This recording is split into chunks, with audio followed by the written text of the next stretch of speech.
Il-ħadd filgħodu madwar 400 persuna sebħu sabiex jipparteċipaw fl-ewwel edizzjoni tal-ġirja u mixja tal-Hope Exchange. Dan fil-fatt bris Sptar Malti fil-Ghana biex ikompli għajn il-mijiet ta' ummijiet u trabi li jrikorru għall-kura.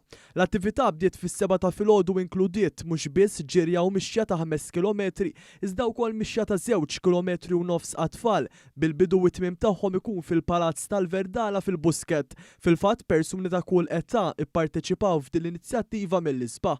Għal din l-attività attendiet ukoll il-President ta' Malta Miriam Spiteri De Bono kif din saret taħt il-patroċinju tagħha. Spiteri De Bono sostniet li rabtiet bejn popli differenti huma il-bażi tal-ħbiberija u l-paċi bejn in-nazzjonijiet. Għalhekk aċċennat għall-Isptar Malti fil-Ghana bħala eżempju importanti ta' rabtiet ta' dawn it-tip.